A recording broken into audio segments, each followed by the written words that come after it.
What's going on, guys? Welcome to Magic After Dark. My name's Ryan Edwards. This guy over here is Blaze Sarah. Wow, really smudged that one up. Yeah, I was like, where did it was go? gonna happen eventually. Blaze Sarah, welcome everybody to Magic After Dark. Today it is less dark than usual. We're doing this in a different time zone now. But we are accommodating our guest that we're really excited to have, who is over in the UK. Would you like to introduce him, Ryan? I will. He's an incredible creator, entertainer, magician, man of everything, Mr. David Penn. So let's bring him in. There you go. He did it. We got the yeah, we got the I tell you, it's definitely going to become like a thing. David, every time we have a guest on, they try to emulate it or do so, or they feel bad that they didn't. And so I think we're going to start sending out like a soundtrack for like create some type of intro. Well, I think the fact that it's great that we don't tell anybody to do it, and we can edit together a compilation of everybody's different interpretation of this. But thank you so much for joining us, David. We're really excited to have you. Thanks for having me. It is after dark in the UK. Yeah, that's what I say. It's after dark over there for sure. So, but yes. So, how has everything been for you since all of the lockdown and the craziness of last year and adapting to the current Magic scene? I think, like a lot of people, I did that sort of first, I want to say 2 weeks, but it was more like 6-7 months of thinking, there's a lot of good stuff on Netflix that I might need to check out. And I probably should be saying that I thought, right, this is the time I'm going to work on my act and really knuckle down. And I think I did that for about the first 3 weeks. And then after that, I kind of thought, do you know what? I'm not sure how long this is going to last. I kind of got a bit despondent because I was creating a lot of stage material. And I started taking a break, and hey, I watched the whole of The Sopranos. That was a hell of an achievement. And well worth doing. Ozark, you know, I finished everything, and then I thought it's probably about time that I went back to work and started to create some things and work on my stage show. But a lot of the events that I really enjoy performing at in the UK are weddings. I know it's not so much a thing in the States, but weddings are really popular over here. It's something that I've done for many years. I have a lot of sort of regular repeat customers and venues that recommend me. And it was really sad that the wedding market really took a hit and crashed because there, amongst hosting conferences, it's a really a part of my career that I really enjoy, because everyone's happy on a wedding day. Nobody's judging you. Whereas you sometimes go and do some strolling magic at a drinks reception in London, and everyone's kind of like judging you a little bit more than they probably should be as an entertainer. But weddings aren't like that. They're a great atmosphere. And also, like I say, the conference hosting, that's all crashed as well. But it's all coming back, hopefully. As from a week today, we're allowed to hug each other in the UK. Is that a proper mandate?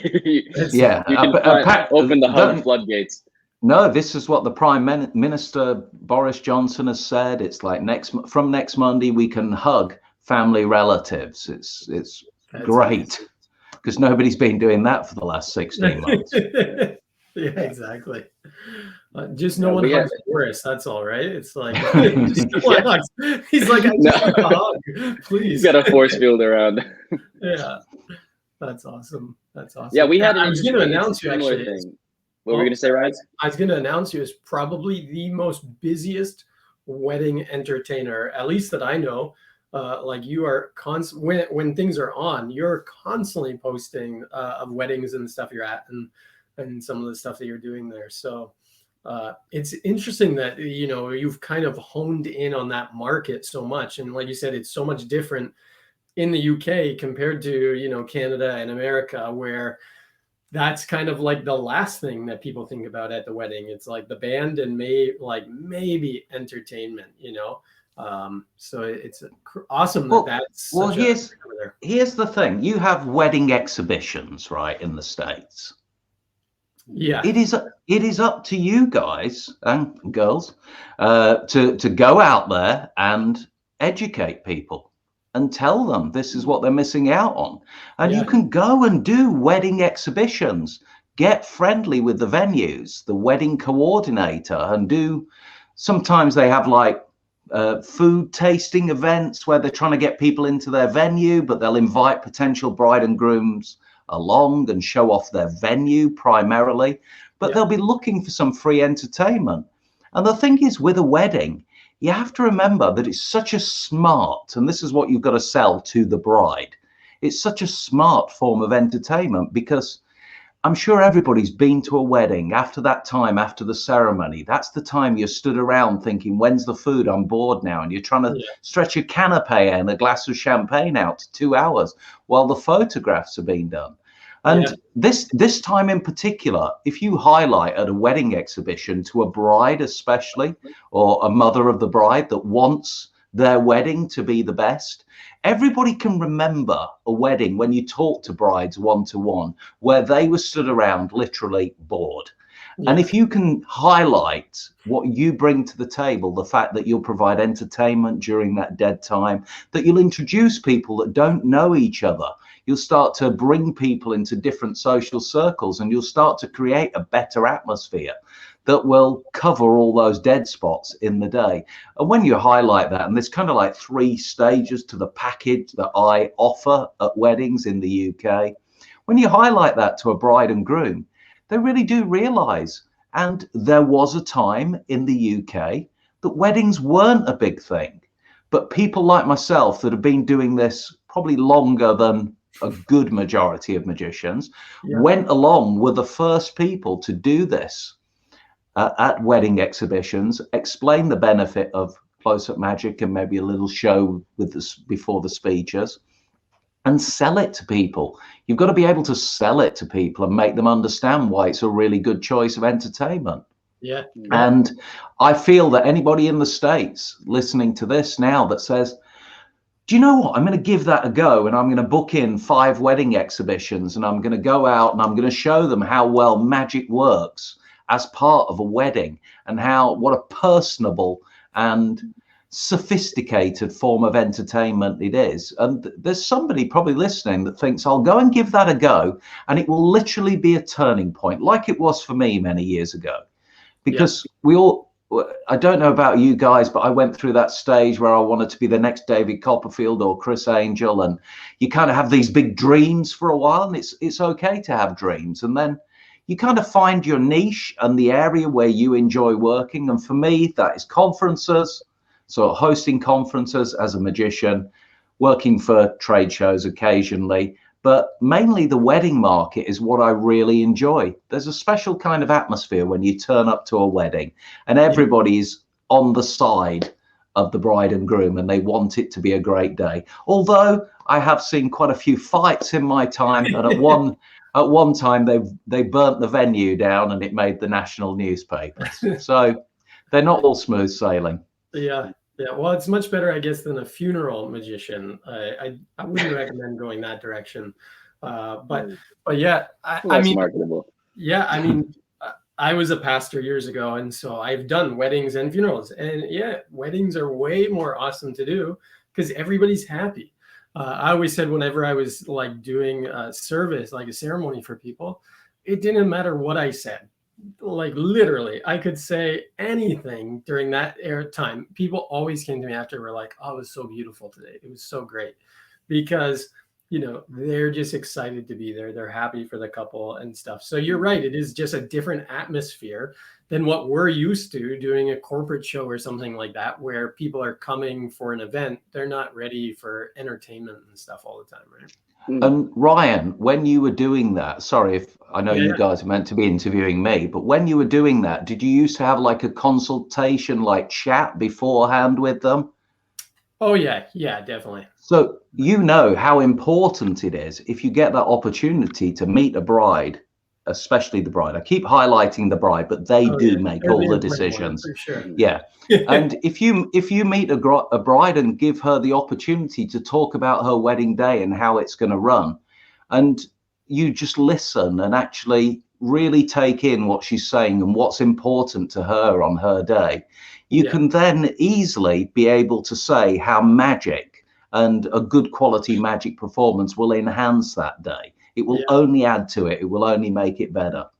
Well, I'm getting married in August, and I will have magic at my wedding. I'm available. I'm available. All right, coming over to Canada. I guess we are connected through the Queen, so it'd be easier for you to come in from the States. I have performed for her twice. I'll put in a good word. Maybe she can come along. Maybe That's we some can 6 double degrees date. of separation. Yeah. Yeah, exactly. But The Queen's your link. Because I got called last week to do a wedding, to do magic at a wedding. The person had seen me at my theater show a couple of years ago, and unfortunately, their wedding is the exact same day as mine, so I can't do it. And they were like, "Can you recommend anyone else?" And I said, "Well, quite a few magicians will be at my wedding, so probably not." So double ceremony. You should have invited her. And exactly. So, but one thing that I've noticed from whenever doing a restaurant gig, or sorry, a wedding gig, comparatively to say like when I was starting out and doing more restaurant gigs, is that because of the direct relationship that you have with the bride and the groom, you're almost invited in as if you're a member of the family now, and there's this kind of familial energy where people are very excited to see whatever the magician has to show, and it's so different from, if you're doing a restaurant gig and those people aren't there for entertainment or aren't there, excited to see it, and you have to kind of walk up and interrupt someone's evening. Whereas I feel like in a wedding performance, it doesn't feel as though you're interrupting their evening. They're excited and, can't wait for you to come over to them. So, do you feel like that aspect, that kind of familial aspect, was another thing that drew you into that market? What were some of the things that made you go like, oh, I really want to make this my focus over here with weddings? So you're absolutely right. I always exploit that whenever I go up to a crowd, especially when you're starting out during the day at a wedding, maybe during the drinks reception, photograph time. I will actually say, Liam and Sandra, I'm a friend of Liam and Sandra's. They've invited me along today. And I think it's important to say that you've been invited and you're not just, I'm not an entertainer that's been booked to entertain you, because you start that sort of judgmental process. As soon as you say you're a friend, you're on the same level as the guests from the word go. It's a good question about when I first decided that it was something that I was going to make my focus. I never really consciously, early days, made it my focus, but I knew that when I performed at a wedding, I really enjoyed it.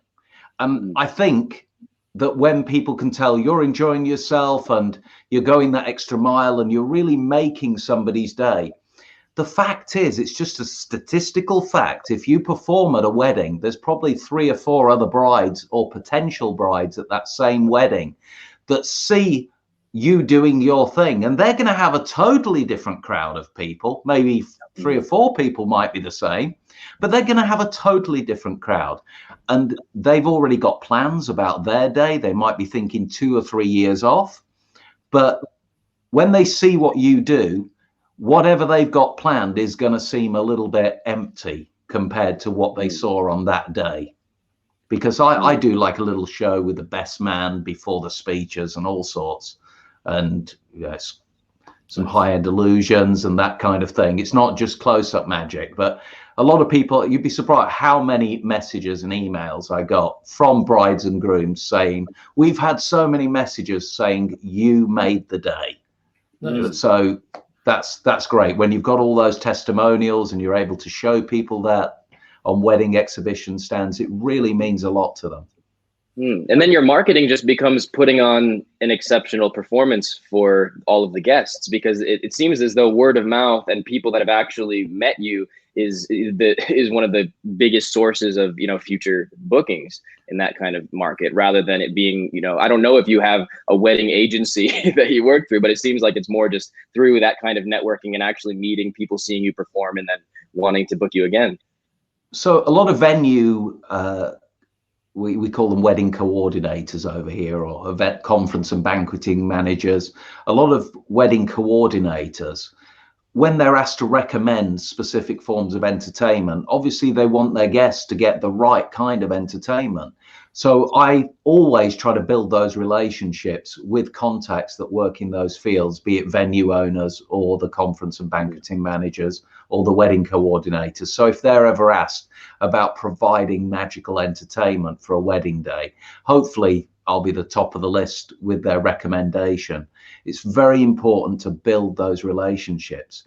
But also, when you think about weddings, there's not many gigs that you go and do where there's gonna be guaranteed a professional photographer and sometimes a professional videographer as well. And if you build relationships with these people, I've got thousands of people on my Facebook, not so many on Instagram, but thousands on my Facebook. And I will tell wedding photographers, hey, if you send me some photographs, I will share them and I'll tag in your company and say, I was working with this photographer. He's fantastic. If you're ever looking for a wedding photographer, make sure you visit his page. And if that's the way to network with people like that, other wedding photographers. And whereas it may have been a bit of extra work for him to send you the 6 best photos that they've got of you on the day, he's going to send or she's going to send them to you to make sure that you can share them because you're advertising their business. And you can always follow up after the wedding because guaranteed they're going to have pictures of you. Yeah, and the videographer, I have a video on my website at the moment, and they were videoing the wedding breakfast and the church and that kind of thing. And they're there anyway. Mm-hmm. And I said to them, look, if I give you an extra 100 quid, £100, all you've got to do for that is Dropbox me some footage. I want you to video me on 5 tables, and I want you to video the show that I do at the end and a bit of me outside. It'll be an extra hour for you. You're here anyway. And they just go, yeah, sure. They kind of look at you like they think you're mad. You want to give them money. But I just say, just film it in like a nice master wide shot. Make sure you get everything. Don't go too close. I show them the shot on my phone that I want, and I tell them to video me at every table. And just about every decent bit of footage I've got video, high-end video footage for like literally £100. Yeah, and being able to use that in further promotional. I've got more footage of weddings than what I can do anything with. Yeah, that's actually fantastic for people to know. Like, hopefully you guys have heard it here first. You'll commission Penn to Magic After Dark. We'll all be good guys. We're set for the rest of our lives with everybody that's going to go out and change how they perform. It's obvious, isn't it? Obvious. Doesn't everybody do it? Yeah. It is really smart though. And I know every wedding that I've done, and like you said, you kind of get to know the bride and groom, and as Blaze said, you kind of become like part of the family. I'm friends with all of them on Facebook and on Instagram and everything else. So the word spreads quickly. So it is incredible. And if they can share a video or picture of you performing on the day, it really is incredible. Yeah, I have amazing shots at weddings, unbelievable shots. I'm going to try and find I was going to try and find my best wedding shot ever. It's on my website, definitely. But I have so many amazing photos, and I have them on my phone all the time. You never know who you're going to meet somewhere, and do a little bit of magic and get talking, and then you can show them, almost like do a little PowerPoint presentation on your phone and say, this is what I do. Quite often I go and have my haircut always on a Friday, because that's the day all the mums are having their haircut before the wedding the next day. So if I'm free on the Saturday, I'll always have my haircut at the salon on the Friday, because I know it's going to be filled with mothers of brides and potentially brides having haircuts for the next day. If I'm free, I'll end up doing a set in the hairdressers saying that I'm a magician. And quite often people have said, what are you doing tomorrow? And I've ended up getting booked. That's happened at least 4 times.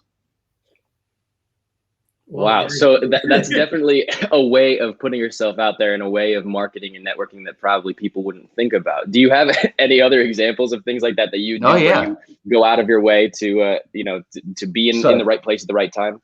I'm going to say right now, gold nuggets. Like, guys, if you're watching right now Right, and you're so- wondering how to get gigs, So I've got to. There haven't been any new copies for a while, but obviously Magic Magazine. Okay. I have a little portfolio that I take with me whenever I go on the train to London. And when it sounds like big time, but it's not, it really isn't. But we have first class trains that go into London. It only takes an hour.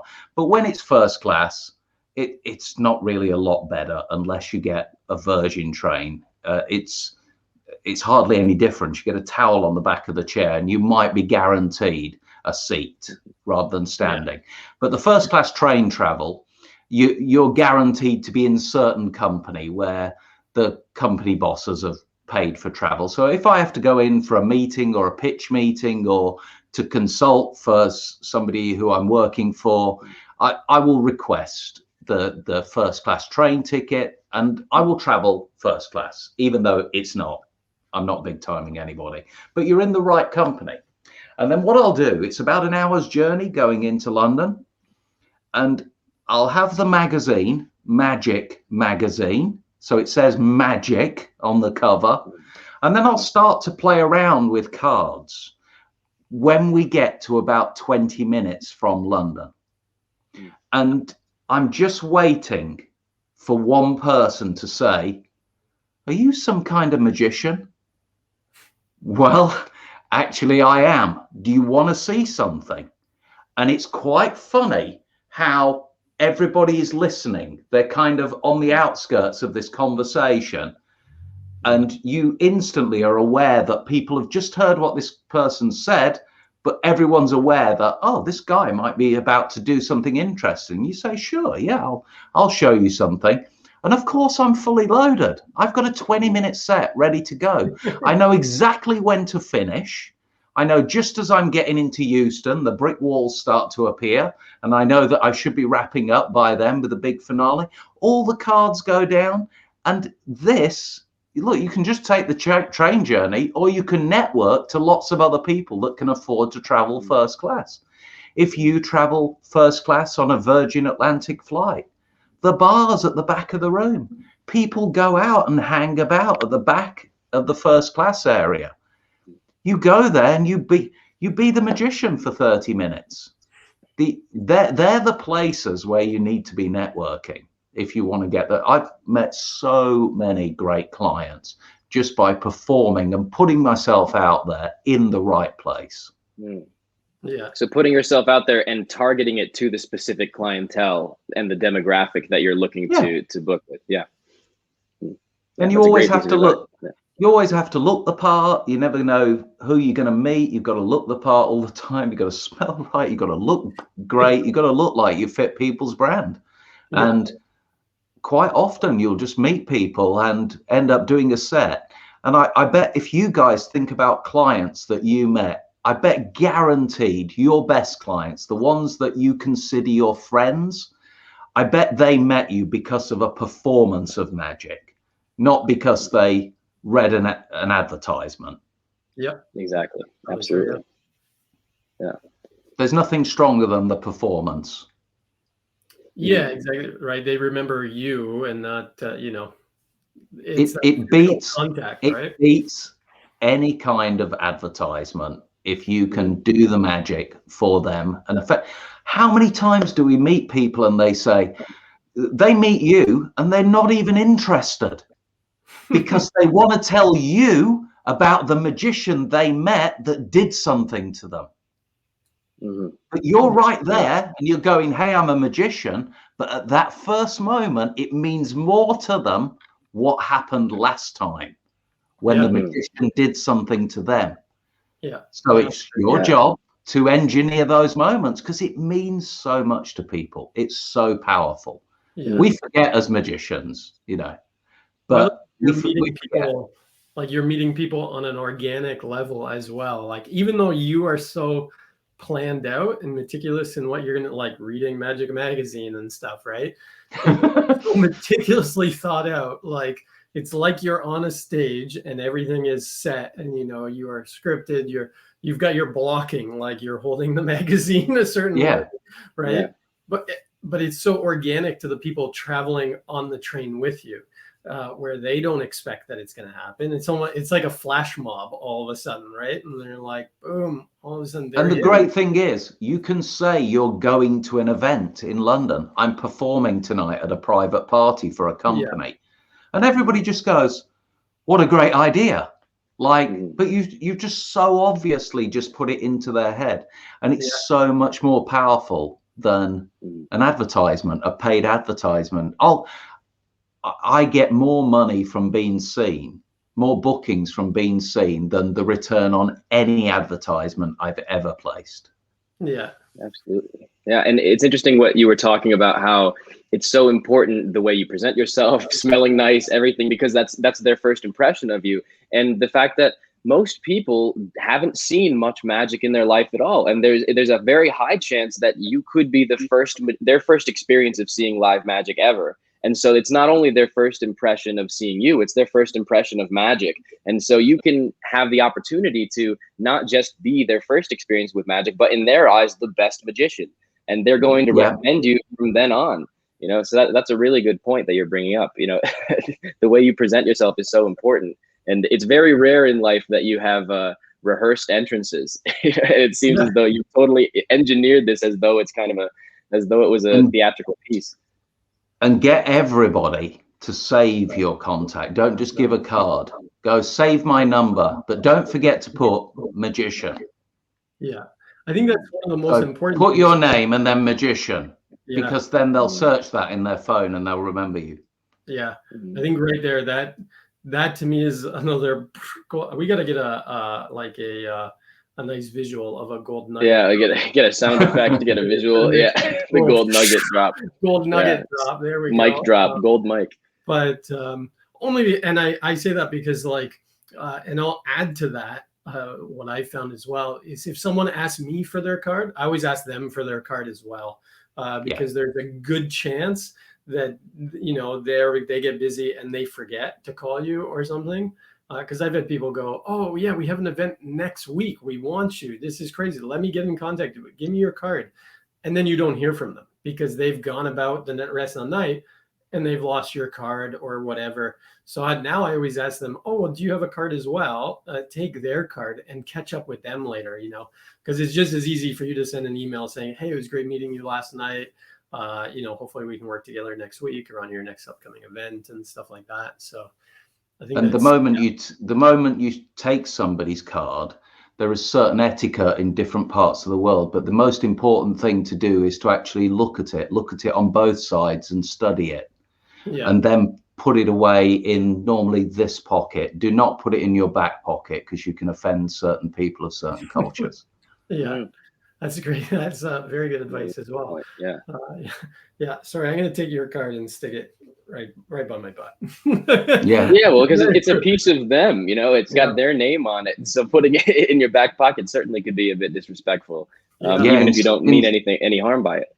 In certain cultures, it is very disrespectful, and you need to be. If you're working internationally, you need to be aware of these things. So the safe thing is to always take it, study it both sides, and then put it into the pocket close to your heart. Definitely. And nowadays it seems as though sharing contact cards rather than handing out physical business cards is more and more common. And I feel like that has kind of an even more deep connection, as though you're right in their phone now. Whenever they search magician in their contacts, you're there, like what you were referring to earlier. So currently I'm doing both, because that you've got contacts on your phone now that you haven't looked at, that you don't even know who the people are. And just by giving people the tap and it's on their phone, I don't think that's enough. But if they put your card into their wallet, they're going to see it and they're going to keep getting reminded. And I think that's more important than just a digital impression of the time you met. Yeah, absolutely. Here's another little thing that I did as well. Is business card is a little bit bigger than every other business card, because people, like businesses, have Rolodex of business cards, right? So they take everybody's and they stick it in. Well, my business card is a little bit bigger so that it doesn't fit in right. So they have to put it up. And then, so now it sticks out amongst all of those business cards as well. when they go to, a lot of times I found guys would take it, jam it in their wallet, close it, boom, and it's done. So whenever I was doing a walk around gig, I had like almost postcard size ones, because then people couldn't put it in their wallet, and it had like a big picture of me and my title and everything else, so that they had to put it in their pocket. Because I was like, when they get home, first, it's a nice looking card, so they may put it on their fridge or something like that. But they're not just gonna like take their wallet, put it aside, and then 6 months later go, oh yeah, this guy's munched up card is in here, you know. So yeah, my strategy was to go with the extra thick card. So it was the same size as a regular one, but it was wider. And then they, whenever they got it, they felt as though there was some kind of gravity to this, as though it was more important. And I would find a lot less of them left around, as though it didn't matter. People kind of took the time to make sure that they kept it safe because it felt special. Yeah. There was a thread talking about business cards on one of the Facebook forums, and I commented on it last week, and I said, this thread reminds me, and it's kind of like what we're doing now, but I said, this thread reminds me of the business card scene in American Psycho with Christian Bale. Yeah. If you haven't seen it, you need to look that scene up, because they're just like magicians. The envy that magicians have looking at each other's business cards, and he's got this, and I've got that now, because I'm thinking that's a good idea, a little bit bigger. Yeah. There's a bunch of people right now that are on like Vistaprint or something that are like, my business cards. They're getting just like, I'll pay the extra per card. Here's my 8x10 photo. Just give him a headshot. Yeah, that's it. So the nice thing with the postcard was people afterwards were always like, anytime I did a show and they were there, people were always like, oh, can you autograph this?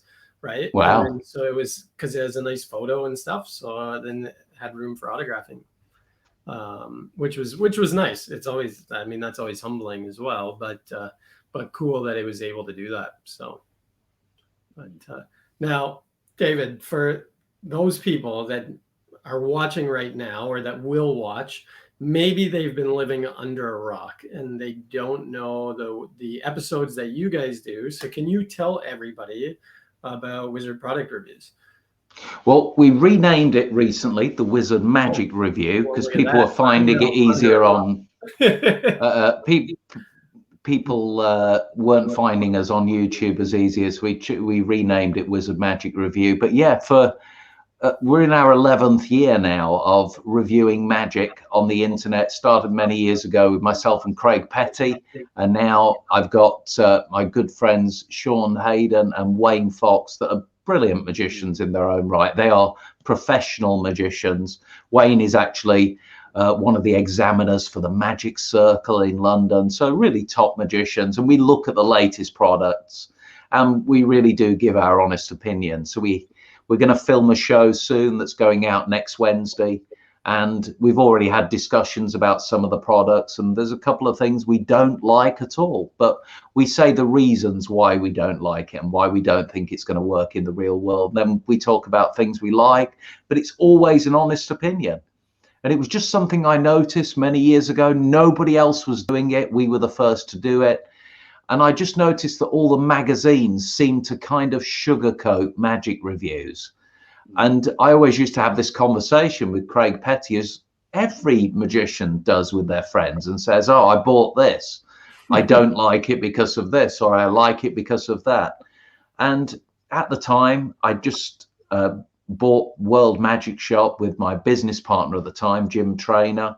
And I was looking for a different way to get the conversation about magic out there, not even necessarily sell, but just as a company, get the conversation out there and get people listening to our opinions, that kind of thing. And crikey, it just took off. It was quite amazing for years. And then slowly but surely you'd get somebody else and they go, oh, we're starting our review show now. And it was, it's a little bit different ours, but it was just the same. And then people did go in different directions and do their own thing, but we were definitely the first, and it was an amazing thing to be at the forefront of. And even today, I thought I was going to stop doing it after 10 years. I genuinely thought, oh, 10 years is enough. People are bored with it now. But even though our shop doesn't sell any of the products that we review, so it's completely impartial, They only sell pretty much my own creation and World Magic Shop products now. People didn't want us to stop. They were still sending us stuff saying, oh, please review this, please review that. And they didn't care that we weren't selling it. It was just they wanted it reviewed. And it's so humbling that it means so much to so many creators that they get a good review on the Wizard Magic review. And Paul Harris said many years ago, we had the power to make or break a product. I'm not sure that's the same now because it's been diluted quite a bit with the amount of review shows out there. But certainly at the time when we were getting sort of 15,000 views on an episode in like 3 days, it was incredible. Yeah, that's nuts. I know we've talked about doing a review, like one review on an episode and stuff, but that was our big thing too, was you want to be trusted, you want to be trusted by the community and be honest with people. And I think that's tough. And you guys do a great job at doing that, because like sometimes it's your friends sending you a trick, right? And it's like, I had to ring a friend of mine recently and say, hey, we reviewed one of your products. It's not good, I'm afraid, because everybody said this, and this. And actually the person was very understanding and said, well, yeah, it's not really for professionals. But that's what we said on the review. We preferred a method that wasn't as relied on the gimmick as much. We preferred a more skillful handling that we already kind of all were aware of. Yeah. And I just made him aware of it, but he was absolutely fine. He'd rather me tell the truth. So when his company gets a good review, which it has many times, it means more to him. He knows it's honest. Mm-hmm. Mm-hmm. Yeah, I definitely have for years had Wizard product review and now Wizard Magic review as kind of my go-to source for reviews, honestly, because and maybe it's your British sensibilities, but I find it just that I can trust the honesty of what's being said, and there's definitely, that was something that we've talked about, with what Ryan was bringing up, the idea of, now that we're on the page of a magic company when we're doing this. So we were talking about, would we be okay doing reviews? And we, even, Xavier's been like, oh yeah, you guys can be totally brutally honest about anything, even if you like it or don't like it. And it's like, well, we don't even, we would feel weird just being on your page saying that, regardless of, if it's okay or not in their eyes. But it's great that I always found Wizard Magic Review is a very impartial, source, that you guys were not afraid to to tell the truth if you really didn't like a product. But then it means so much more when you say something is good. We've certainly softened it a little bit now. But it's a different time. You are aware on the internet that you can say something and genuinely hurt somebody, and you need to understand that just because you don't like something, it doesn't mean that it's carved in stone. And a perfect example of that is we reviewed the electric dove. And I remember that we ripped the ass out of this thing. We said it was terrible. Who would use this electric dove? It was ridiculous. Yeah. And then of course there's the gentleman that does a whole act with these doves, manipulation, and he's touring the world and earning a fortune and getting to the finals of Britain's Got Talent, and he's using the thing that we said was terrible. Yeah, it is interesting. I mean, when people are reviewing things, there's a magician, I'm not going to say his name, but he releases a lot of material, and I was always like, oh my goodness, like another email of more material getting released. Like, this is ridiculous. Like, how could he believe that this is good material at some point, right? But he said, he's like, not every trick he creates is for himself. And it may be a silver trick to him, but to someone else, that trick could be, the ending of their whole show or something like that. And it could be gold to them. And it, not that I agreed 100%, but I did think about it, was like, yeah, maybe if you're reviewing something going, could I use this at a wedding gig or at a corporate event and stuff? Yeah, it may not be good. But for the Instagram magician out there, it could be unbelievable, right? So My philosophy on that is I really genuinely couldn't bring myself to bring something out unless I was willing to use it myself. And I really believed in it, because a lot of the things that I perform and even demonstrate to other magicians, they've got to see you do it. They've got to turn up to a big convention and see you there and go, okay, show me. And if you can't perform it and you can't do it in a way that shows you're fully committed to this effect, then I don't see why you should expect other people to be invested in it, especially invest money in it. It's got to be something that you're prepared to use or you've created for a reason. Yeah. No, I would agree with that. But like I said, this guy releases a ton, and he was just like, yeah, not everything is going to be gold for me, but for someone else. And I thought, okay, it was an okay spin-off on it. But I agree with what you're saying as well. Like, if I release something, it's something out of my repertoire that I've been doing for years and that, I've honed in and perfected, and now I'm okay to give it away. But yeah, I would agree.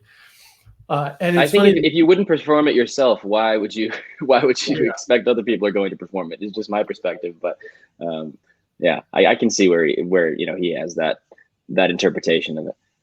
It's funny that you said, though, like running into a magician at a magic convention, because that's where I met you, was Magic Live, I think, or probably Magic Live, but years ago.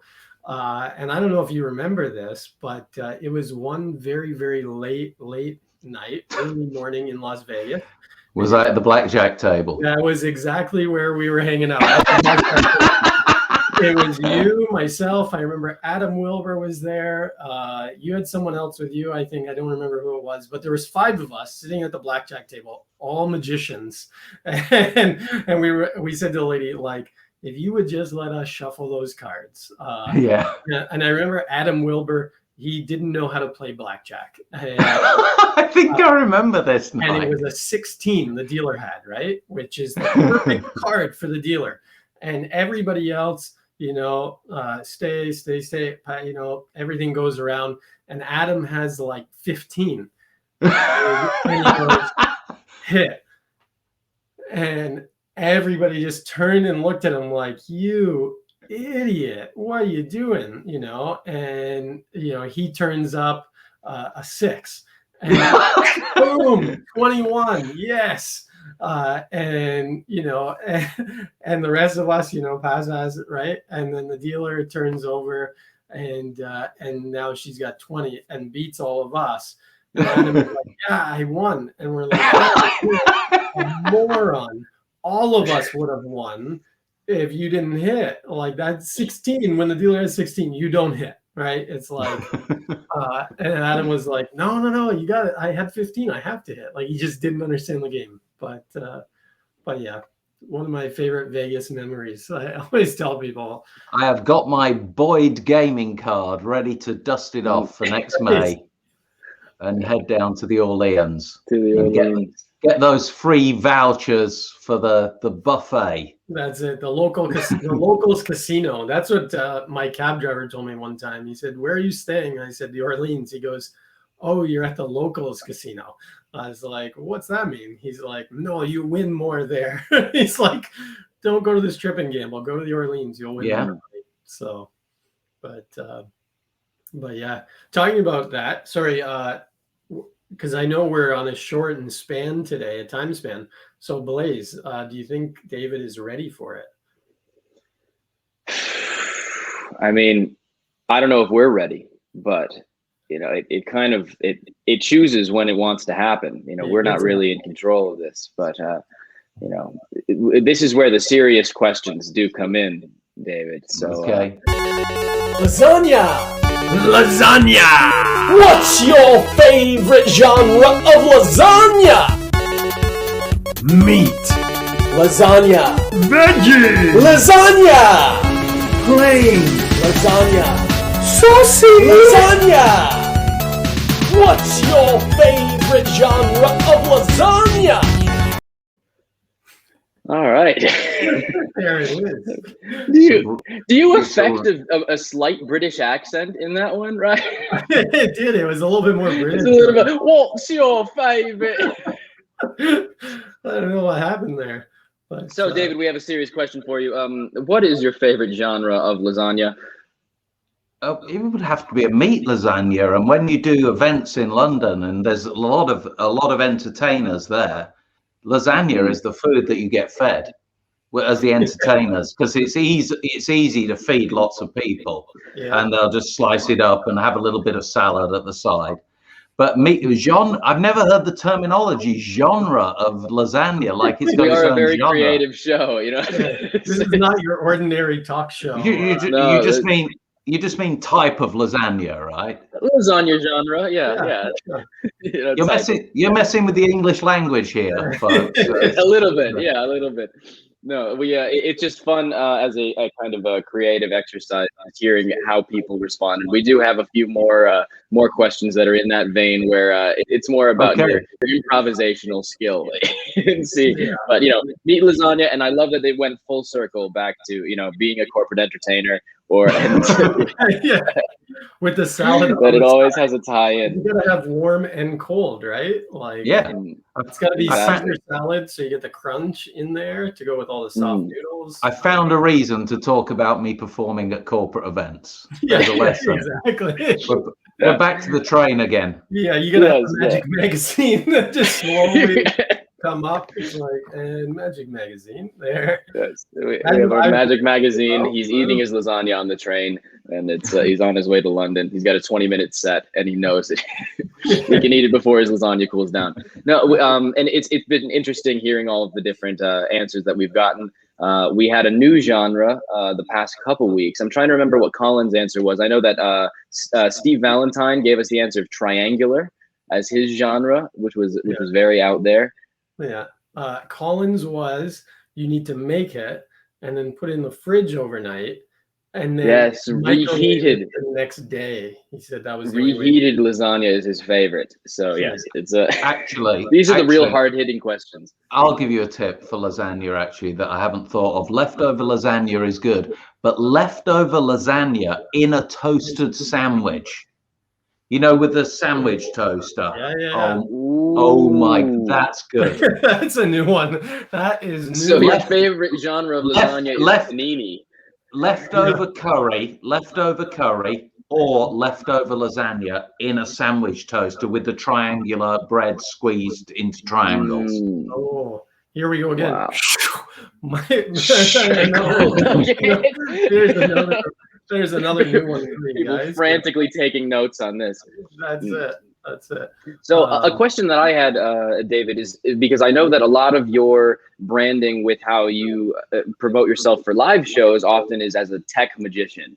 And now, after the lockdown, a lot of people have been forced to become tech magicians, just in a very different genre, if you will. So have you needed to adapt and do more virtual shows recently, or has your focus still been on the live events and incorporating tech in a more live format? So I made a decision. I'm kind of privileged, I guess, in my business that I didn't need to work for the last 16 months. I'd got a couple of companies that I was on retainer for. Obviously, I've got the magic creation business, selling magic products, that kind of thing. So I didn't really have to work as much and earn money from live performance. And I don't really enjoy performing virtually. I have done virtual shows, but I've only done virtual shows for my regular clients. People that know me, they're not going to judge me. They already know that I can cut it in the real world. And when they couldn't hold their conferences live and they did their virtual conferences, I was still the host and I still did bits of magic. And I've done birthday parties virtually, and I've entertained brides and grooms that went through a tough time and had to reschedule their wedding. But on the day of their actual wedding, I did a little virtual show for them to kind of soften the blow. But you will never see an advert from David Penn saying, hey, book my virtual show, because it's not my thing. I'm not really interested in developing it. I've enjoyed my own time. I've enjoyed spending more time with my family that I probably neglected years ago because I was so magic. I've got to go away for 3 days and do this lecture and then I've got a gig on the weekend, and you realize you're not seeing your family at all. Whereas during lockdown, I've spent a lot of time with my family, and it's been a really good thing to have that time back. And I just was not fussed about filling it with virtual shows. Also, I'm working on the council of the Magic Circle, which is a voluntary thing. 14 volunteers that run the Magic Circle as an organization, members all over the world. Things like a new website was built recently. I've had a little bit of input into that, but also work with my good friend Robert Pound, who's the examination secretary. And for quite a chunk of time between January, February and March, we decided that we were going to try and break a record and get through a backlog of examinations, because people are always applying to become a member of the Magic Circle, especially as the online content has got so much better. So I did spend a lot of time online, but kind of giving back rather than profiting, and trying to help people get into the Magic Circle. No, that's super great. awesome. Yeah. Super awesome. I always, I've never been to the Magic Circle, but I always, you always see the photo, right? The staircase and stuff always looks incredible. So hopefully one It day. is well, I hosted a lecture the other day. So I hosted it. It was Benjamin Earl. It was unbelievable. By the way, I'll give you an exclusive. He's got a trick coming out. I only ever saw it once. Probably one of the best card tricks I've ever seen. I think Studio 52 said it was coming out of Blackpool, but it's Nice. unbelievable. But it wasn't recorded. But if you're a member of the Magic Circle, you can watch all the lectures back. Benjamin Earl did this amazing lecture. This was just the other night. And then Bill Malone joined him on screen and sessioned with him for like an hour and a half, teaching stuff that was extra to the lecture, because we have this like after show party on Zoom, which we call Zoom HQ. And there's not many magic societies where you get the likes of Benjamin Earl doing a lecture, and then you're invited to the after show party on Zoom, and you're able to watch Bill Malone and Ben sessioning together. Yeah. It was unbelievable. I remember I was messaging you during that, and you're like, I'm hosting Ben Earl right now. Yes. I think it'd finished by then if I was on my phone, but yeah, but yeah, I was just doing that at that time. But it went on for a while, and then when Ben and Bill took over between the two of them, I was able to sort of step back, and the host for the after show party took over. Yeah. You sent me a picture of it, and it was Bill and Ben going at it and stuff, and you were like, "This is crazy." I was like, "I'll message you Bill, later." Bill showed some really cool things that weren't in the lecture, like how to pick up a deck of cards off a table, a flat glass table, without stretching, and how you pick the cards up off the table. And he shared the technique, and literally I've been doing it all day, and it's just like, it's so obvious but it's brilliant at the same time. Now you have me questioning how. Now I'm going. How do I pick up a deck of cards? So what it was, I don't have a deck with me, but I have this one. Nice. And I have this product representing the glass table. What it was, you put the cards down. You could try it now if you've got a flat surface in front of you, but obviously these cards are in the polystyrene at the moment. But what you do, you bevel them slightly forward, so away from you, so they're beveled slightly towards the audience. So when you put the cards down, you just sort of bring them forward on like this much of an angle, but going forward the whole deck. And then what you do, rather than trying to get your fingers underneath it, if you put them down with the bevel, you can literally hit your fingers down, and it does this with the whole deck. So you do that, and the whole deck just comes into your fingertips. That's great. Rather than putting them down on any smooth surface, and you normally end up going, trying to pick them up. If you put them down and bevel them forward, then go like this, they all just come into your fingers every single time. Because that is always a rather unprofessional moment when you're supposed to be the card handler and you can't get your own cards off of the table. You always have to slide them. I think if there's beer on the table and you're 6 cards deep in beer, I'm not sure it's going to work. But if the table's dry, you're probably going to be okay. Yeah. Yeah. That's great. But, well, can you tell us? Well, first question, another question. Blaze, do you want to ask him the follow-up question to Lasagna? Oh yes. So Go for it. if you were to bake a lasagna, a meat lasagna, let's say, and if you were to bake a second one, if you were to stack the second lasagna atop the first, how many lasagna do you have now? 2, right? I don't Still know. 2. All right. So, Yeah. okay. It's interesting. No, that's a good perspective. I think that works, especially if the first 2 starting lasagnas are different genres. But no, what we found is most people on the show have all said that it just becomes one giant amalgamation of lasagna. It just becomes one. But no, 2 is also totally valid. We haven't got Yeah. 3 yet. I feel like we started with all this great advice, and now we've moved on to lasagnas, and I've completely let you guys down with the lasagna.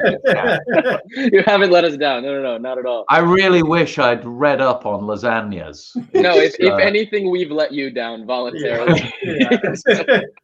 You know, we always tell people like I've known you for years. You know, if I really wanted to talk with you, I would just call you on the phone. And so we've always said that Magic After Dark was a fun time for people to join in, watch, and learn things about you that they wouldn't know, like your favorite genre of lasagna, right? So, but we could go back to Magic. We did have a couple questions in the chat. So we had Kaito from Vietnam that just wanted to say that they're a big fan of your work and that they're watching from Vietnam. But we have a question from Thomas Glazer who said, "What is your favorite Magic book to learn from?" My favorite Magic book, easy by far, is the David Berglas book. It's not a lot of people have got it. It's about this thick, and David is a friend. He's one of the world's greatest mentalists, and it's just amazing. Every single presentation in that book, and it's all about the presentations, is just gold. And I find myself taking an idea of David's and applying it. Especially, crikey, his material's just made for the conference market. It's made for it, and quite a lot of David's material has found its way somehow into the style of presentations that I'm using. Whereas a lot of Magic books, I kind of read it, and I'm not really I don't work hard on card magic or anything like that, even though I did enjoy Ben's lecture the other night. But I enjoy reading. The Books of Wonder would probably be second, because I just think they're beautiful, and I'm such a Tommy Wonder fan. So I really enjoy the Books of Wonder are excellent. They would be second, but first is the David Berglas book, and then third would probably be Michael Murray's A Piece of My Mind. And I think his presentations for mentalism are just so out there and fantastic. If I had to pick the top 3 at the moment, it would be those. Nice. Yeah, all great choices. All of them have a lot of really great thinking, and regardless of if you perform the exact routines, you can extract a lot of information out of it. That's probably the thing that I like the most, is if you read a book rather than just the tricks. It's like when it has like the theory behind it or the presentation behind it that is so well thought out. Like that's more inspiring to me than just learning a good like card trick or something, because it's like, yeah, you can grab a book of just card tricks, but you won't learn anything else other than a card trick, right? It's those books that give you just a little bit more that are, you know, it makes a world of difference for sure. So, what has it been like with the Magic Circle evolving into this kind of modern social media era, where you have this society that kind of has this reputation for being rather, very private and somewhat secretive, and then, now having more of a presence online?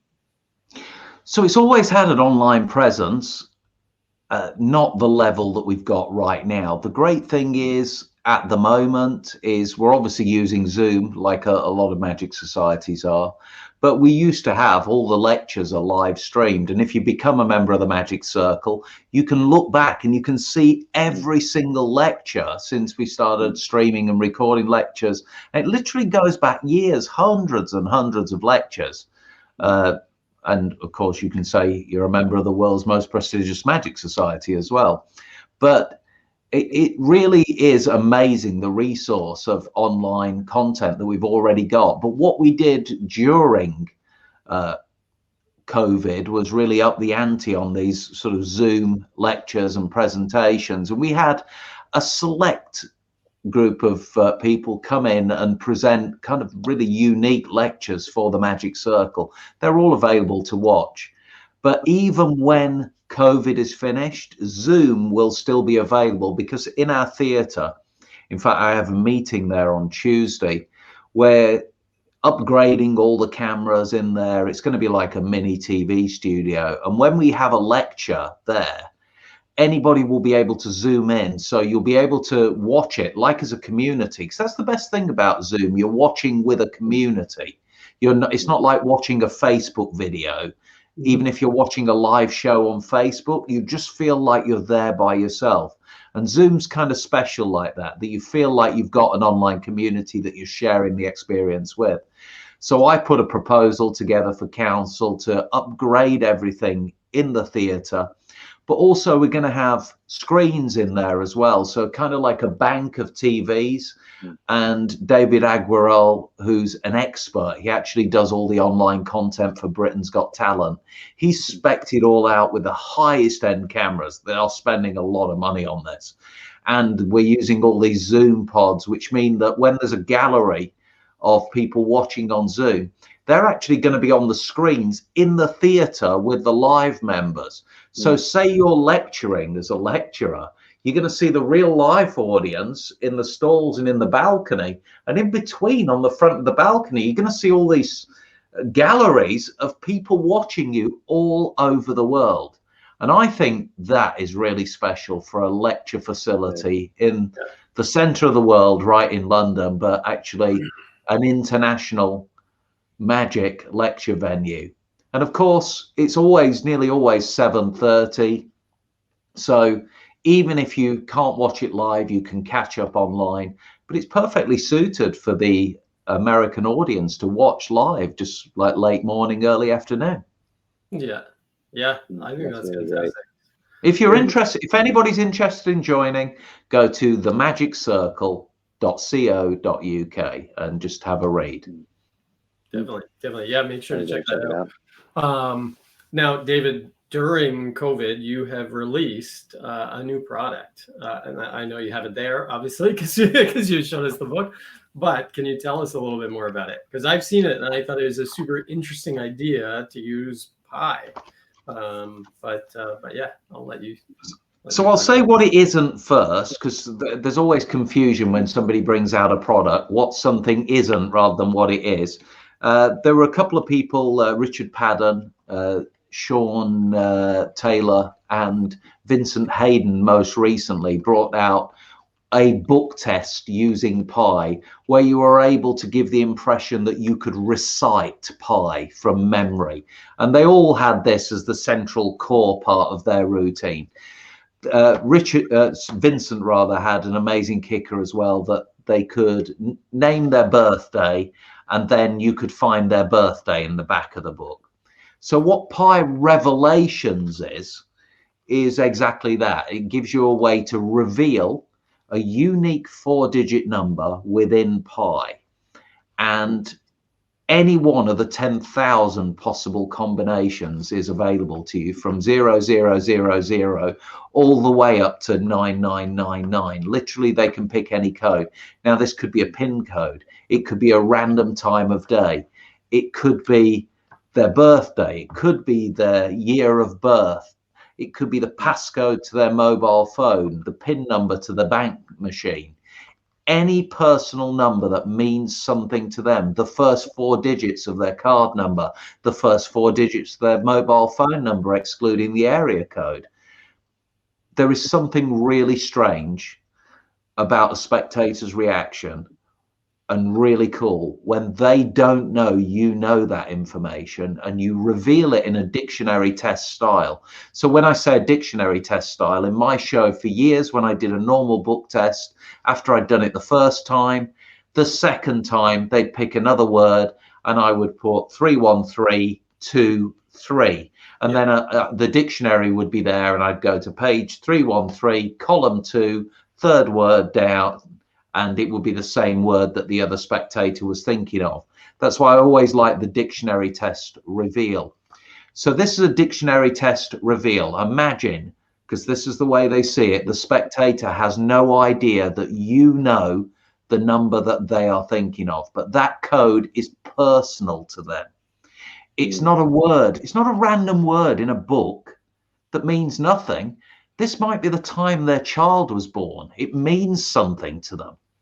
So when you send them to page 52, 5 lines down, 9 characters across, and they see in the book those 4 digits that mean something to them, and it's printed in the book, the reaction is quite crazy, actually, when it's there. Mm-hmm. At the time it was filmed by James and Marina, who have an act called Mind to Mind. They're actually very famous in the UAE, but nobody knows them outside of there. But when you walk down the streets in Dubai, everybody knows them. And you can't go to the air; they have to go to the airport in disguise, or they end up performing for hours. Yeah. But they filmed as part of some filming they were doing for a TV show. They filmed during that day 4 live performances for me, as well as some B-roll, which made up the trailer. And every single time they performed it, people swore because of the reaction when they see their personable number in print in the book. And it's got that sort of permanence to it as they scroll down and find it in the book. And the idea of the book is it's pi to 50,000 decimal places. And you can talk about pi. It's a really unique, it's totally unique, but it's a non-recurring number. But in theory, it goes on forever. So every possible string of numbers is in there somewhere. Let's put this to the test. And the line I use is that there was a gentleman that actually memorized pi to 70,000 decimal places. And it took him over 10 hours to actually recite it. 70,000 decimals of pi, and then he got into the Guinness Book of World Record. Who'd be crazy enough to memorize 50,000 decimal places of pi? Imagine what you could do with that. Let's try something. And then you kind of go into it, and they've got the book in their hands, and the first thing, they generate a number which seems completely random, and you tell them where that number is in the book. And then you say, what if we tried this with a number that nobody knows, like your PIN number? And then you're just telling them where their PIN number is in the book. And the great thing is about a reaction like this, I'm sure you guys enjoy performing magic when the spectator almost guesses what the end result's going to be. So they're going on this journey, but they're terrified of the ending. Because they're going, no, it can't be, no, no, no. And they intensify as they get to the end. And I love that kind of reaction where, as they're on the way to that final revelation, they've anticipated the end, but they can't believe it. And they're going, no, no, no way, no. And that's what happens with this kind of reveal. They don't believe it's going to be there, but they kind of know it is, and they go looking for it and they find it. And there's a certain amount of permanence to it, unlike most mentalism routines where you generate the prediction at the moment, at the end. So you kind of say, I'm going to write it down. There it is. Ta-da. But to actually say, okay, you're thinking of a number, go to this page, go to this line, so many characters across, and they find it in print in the book. And they'd really struggle to find it again in the same book because it's 50,000 decimal places, and it is random, and it is a non-recurring number.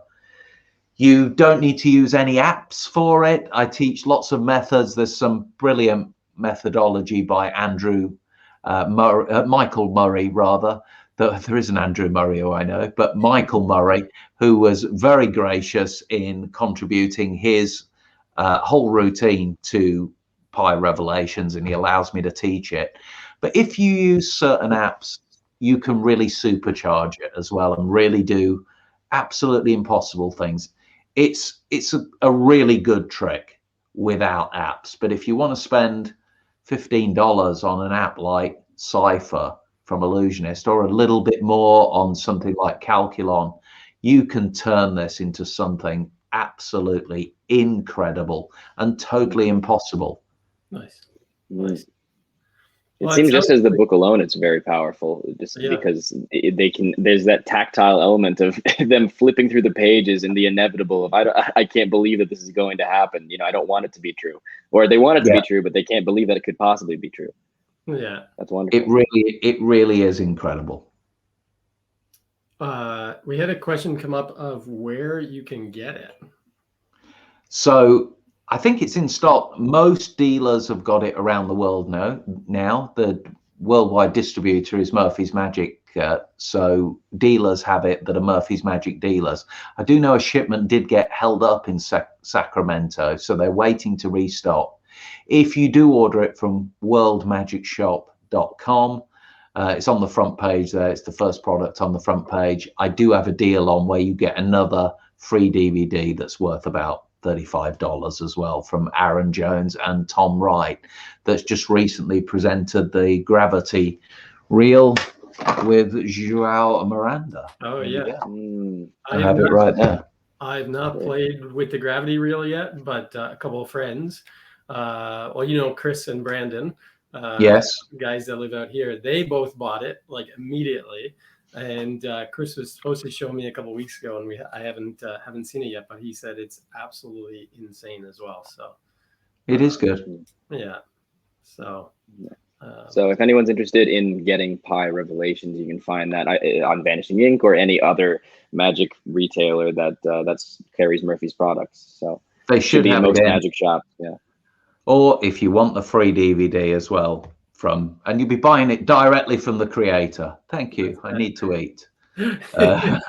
I'm very poor. And then you have another trick there as well. That can you tell us about that? I know it's your 52 to 1. Oh, the 52 to 1 deck. This well, actually, it's not just mine. This 90% of the idea of this trick belongs to my good friend Wayne Fox. And he created the 52 to 1 deck, which was an unbelievable routine where a spectator looks at a card in a deck. They never tell you their card, and you're able to cut to their card, and they've never told you their card. And that genuinely is what happened. Yeah. And then I kind of looked at it one day and thought, there's a way that I can improve this. And I just added that extra 10%, and it was just where it just like kind of really pushed it over the edge, and it just went into free fall, because this gaff deck element just means the effect is so clean, it's impossible. I went to Magic Live when I had about 20 decks on me, and there were big name mentalists like literally begging me to give them one of these decks so they could have it. And as a result, I got showing it to me, and I was like, "Oh, okay, that's stupid." Yeah, I got some amazing quotes, because you're showing the deck. It is undoubtedly every card is different with the gaff deck version, and they're all different. And then you just lay them down. They think of a card. When you've got somebody like Jeff Everson from the Eversons, one of the world's leading mentalists, telling you he's got no idea, or Bobby Motor, telling you they've got no idea how you're doing this. Luke Dancy, no idea. You're onto a winner. It's really, really great. Dan White, so many top magicians, Dynamo. Chris Angel does it backstage for guests when they come backstage to him. Chris Angel doing my trick in his bar. It's amazing. He's, incredible. Yeah, no doubt. Well, that's really powerful. Blaze, should we do our next segment? Yes. Let's do the. I'm not gonna let you down this time. Let's do the 20 questions first. 20 questions. I think would be yeah, and then we can ease into the better 20 questions. You guys do know I've only got another 10 minutes, don't you? Yeah. Yes, that's why you only have 2 minutes for these 20 questions. I'm ready. All right. So we will set our timer. It is time for 20 questions. Things we don't know about you. Okay. I will make sure that I'm ready. And your Ryan, if you want to start with question 1, Yep. your timer starts now. Favorite color? Red. Biggest pet peeve? People that say something is bad when what they mean is they just don't like it themselves, but they say, oh, that's bad. Like they say a band, Iron Maiden, they're shit, but they're not shit because they sell lots of records, but what you mean is you don't like it. Where did you grow up? Sheffield. What always makes you laugh? Ricky Gervais. Secret talent? Secret talent. I'm a pretty good skier. What is the first time you ever saw a magic trick? My granddad taking the flame off a lighter. If you could have one superpower, what would it be? Oh, flight. What is your dream performance venue? Buckingham Palace for the Queen. It meant a lot. Most cherished memory? A difficult one. I don't know. So many great memories. Winning the British Magic Championships on stage at the Winter Gardens, one of the biggest theatres in the UK. Wow. What is your favorite food? Sushi. Favorite movie? Shawshank Redemption. Favorite pizza topping? Anchovies. Unique choice. Favorite magician? Tommy Wonder. If you won the lottery, what's the first thing that you'd buy? An Audi e-tron.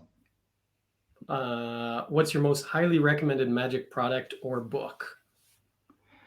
For me, somebody else's? Yeah. The Michael Amar book. The last one. The Michael Amar book. I think I just got it in there. Would definitely be the book. Nice. Well, you have tied a bunch of people so far. Only Nick has gotten further in the list of 20 questions in 2 minutes. Yeah. I think you tied Colin and Steve Valentine as well. Yes. Yeah. But, I wanted to say things longer. I got so much to say on certain things. But no, that's fantastic. We like to, give people a little tidbit about yourself that maybe they wouldn't know. So now everyone knows your favorite color is red. Yeah. So, and they know that people shouldn't shit talk Iron Maiden. Yeah. or just, around. It's something that really irritates me when people say something's bad, but it's not bad because they've got a lot of fans or whatever. But what they mean, I wish people would just phrase it differently. It really irritates me. What they should say is, "It's not for me," or it's not for me. But when they just say that's rubbish, and it's like, well, they can't be rubbish because they live in a mansion. They're doing something right. Exactly. Yeah, they are way more famous and than you are. Yeah. And I met the drummer from Iron Maiden at the World Snooker Championships. And that all comes from me showing a picture to somebody, and the person went, "Iron Maiden are shit." And I thought, how can you say that? Yeah. And it really annoyed me about this person because I just felt like saying, well, I've never bought an Iron Maiden album either, but they're obviously not shit because they're amazing. Yeah, they're a band. Yeah, exactly. Yeah. And it's people thinking the way they see the world is the way everyone sees the world. It's a real pet peeve of mine. There's always someone that has zero musical talent as well saying that, right? They're like, they're shit. It's like, you can't play guitar, you can't sing, you can't drum. So how are you the judge of this? But yeah. Well, we've got 4 minutes left. Should we hit him with the next segment? Yes, I think so. This is our favorite segment. We have the IQ test. Oh, come on. So David, we're going to give you an IQ test. See, this is a big one. So question number 1 is, how do you put a giraffe in a refrigerator? very carefully. That is correct, but we are looking for a step-by-step answer. A step-by-step answer. Put the giraffe in the refrigerator. Giraffe. Is there a food in the States called giraffe? No. No. No. We are referring to the animal. Yeah. I would say go with the head first, and then the legs after, and stick with baby giraffes. You'd have more of a chance. That's a popular answer. That's a popular answer. Head first. That's true. Unfortunately, this test does have correct answers. So the correct answer that's given in this test is that you open the door, put the giraffe in, and close the refrigerator door. That would be the most basic step-by-step answer. And the description says that this tests whether you're doing simple things in a complicated way. Okay. Yeah. I can see that. I'm ashamed of myself. But having a baby giraffe is a very smart answer. That makes it significantly easier. Yeah. It would still be a giraffe. That's it. Yes. So that leads us to our follow-up question. How do you put an elephant into a refrigerator? Well, as long as the refrigerator is not limited by size, you have no problem. You open the door, put the elephant in. Right? That is unfortunately. Correct. No, I'm being set up with these questions. This can't be real. We said everybody up. I want to see video. No, unfortunately, the incorrect answer is to open the door and put the elephant in. The correct answer is you open the door, remove the giraffe, then put the elephant in, and then close the refrigerator door. Yeah. This is the description says that this tests if you your understanding of the repercussions of your actions. Yeah, I feel like there's a third one which is kind of like leading me down a path, but I'm going to let you hit me with it. Go on. There is a third question. Oh, yes, there is a third question. So, third question is the Lion King is holding an animal convention, and all the animals are there except for one. Which animal is missing? His father, because he's dead. Oh, I think Steve said the exact same he said the same thing. I do know the Lion King. I know the Lion King. Come on. That's got to be the correct answer. Also, he's there in spirit. Incorrect. James Earl Jones. It's just there in spirit. Unfortunately, the correct answer was the elephant, because he is still trapped within the refrigerator. Yeah. Yes, and that leads us to our final question. There is a river you must cross, but it is inhabited by crocodiles. How do you solve the problem? What is the problem? You haven't told me. You've got to cross it. That there is a river you must cross, but it is inhabited by crocodiles. How do you solve the problem? You go over the bridge. No bridge. No bridge. You didn't say that. I'm sorry. There's a river that must be crossed. All right. Moonraker. Roger Moore, 1985. You wait for all the crocodiles to align themselves in the pool. This happened in Moonraker, and then he runs over the crocodiles. Sprint across the crocodiles. That's a great creative answer. And I have video to back up that answer, unlike the bullshit one you're about to give me right now. Am I right? I have video. Where's the video? Oh, we have video of this one. We do have video proof of this. This one, there's a video. Because you must remember that although the river is inhabited by crocodiles, all of the crocodiles are currently attending the Lion King's Animal Conference, so they are not in the river at the moment. So you just swim across.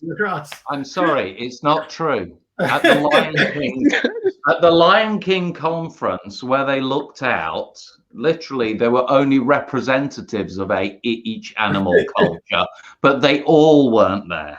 just Oh, representatives of each That is animal true. culture. this is like the Magic Live or Blackpool of Lion King conference. I feel Yeah, like it's I'm more- bloody well teaching Adam Wilbur to play blackjack right now with you people. Only the Yes, you are right. representatives. Only Yes, the it is more of representatives a were there. republic than a democracy Yeah. for the Lion King. We have representatives rather than the entire voting population. So And this I is can back up with video. video proof. I'm redeeming myself for the lasagna. I know that much. No, and I think that we've fallen right into your pet peeve by saying that your answer was was incorrect. It's not that it's wrong; it's our personal opinion. Well, David, No, thank we- you so we really much appreciate for your time. joining us today.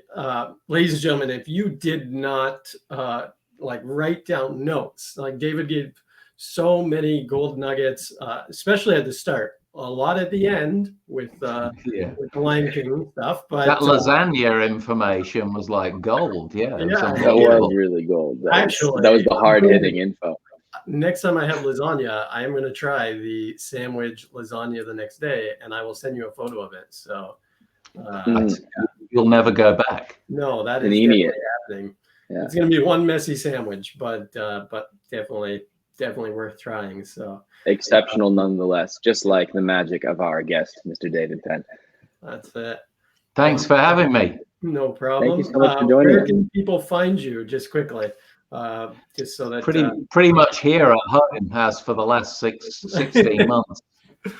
sounds good. Well, if you could type your address into the chat. No. Well, all my products are available at worldmagicshop.com. I'm on Facebook as well, but unless I meet you in person, I don't really accept lots of new Facebook people, because there's a lot of people on Facebook that aren't real. I don't know if you know that. Yeah. Bit of free information for you there. And unless I meet you in person, then I don't kind of accept new people. So don't bother with a friend request, because you'll just get upset if I don't accept you. But if I meet you in person at a convention, then yeah, no worries. I'm going to be out at the SAM convention, as long as everything goes ahead, in January in Las Vegas, and I'll also be at Magic Live. I booked that last night, so Nice. hopefully I'll see you there We will at see. the blackjack table.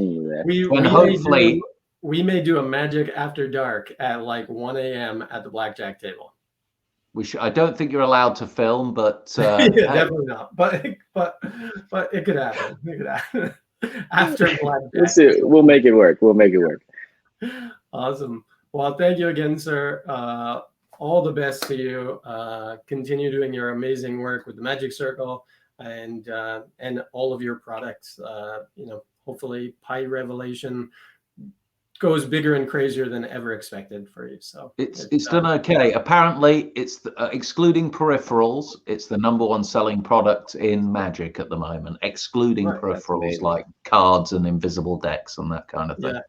Oh, that's amazing. Very Well, exciting. That's incredible. Congratulations, everybody. Along the bottom of the screen, you can see worldmagicshop.com. Please go to worldmagicshop.com and make sure to check out Pi Revelation. And thank you again, David Penn, for joining us. We hope you have a great night and get some rest. Thank you for staying up so late with us over in the UK. And, thank you so much, looking forward to guys. seeing you again soon. Thank you. See you real soon, David. Have a good night. All right. That was fun. I need to swap this right here. Wow. There we are. Yeah, there you go. Sweet. All righty. Well, it is that time. It's that time in every episode that we do a giveaway. So, Yes. Blaze, do you have a question? Yes. There's a train going by outside my window. I hope that's not disturbing everybody. But this is what's happening when we're doing the episode while I'm traveling in Vegas. Next week I will be back in my proper setup. But yes, I think let's go over a few things that David spoke with us about. Okay, so when David is trying to network on a train to London, what does he always have with him? Is that a good question? It's a pretty easy question. I hope someone, that should be easy for someone to get. So comment in the comments below if you're on Twitch or if you're on YouTube. Comment. The first person to comment what David carries every time he's on the first class train to London wins a free download from Lost Art Magic. So make sure to comment. Oh, Thomas. We got it. Thomas, can you give us more information about it? Yes. Can you be a little bit more specific? I feel like he's going to get this, but yeah. But I Thomas has been viewing from the beginning. He asked some of the first questions, so I'm pretty sure Thomas has got it. There it is. Yes, sir. He got it. Magic Magazine. Fantastic. It was really smart. I know Slightly Magic said inject 2.9, 2.0. I'm sure that he uses that, but that is not what he said that he carries with him all the time. It was Magic Magazine. He reads it till about 20 minutes left in the train ride. And then he takes out his deck of cards, starts playing with the deck of cards, and someone will say, "Are you a magician?" So, yeah, fantastic, fantastic. Great strategy. It was so good, like being able to meet people organically that way. It was really, really smart. David had a lot of really good advice, especially with the wedding market, like getting yourself involved in those big absolutely thing, like the galas where you can go and see all the different wedding stuff. It was really, really smart. Like I know so many photographers and stuff go to that, but I don't know any other magicians that go to them. So I feel like now there's going to be an abundance of magicians going. So yes, looking to find their way to get into that market. Yeah, but yeah, he had a lot of great advice, especially for how to do that, to get into that wedding market and how to be able to network with people and lead to more gigs, get more gigs from the gigs that you do. Business card advice, absolutely. He had a ton of great advice. So yeah, definitely. If you missed some of the episode, make sure on the YouTube page you go back and rewatch, because he had a lot of gold nuggets, a lot of gems, and really good practical advice for the working magician. Yeah, and make sure to follow or watch our previous weeks. I mean, literally, this has been like a master class of magic every week. If you take notes, because there's been so many gold nuggets along the way.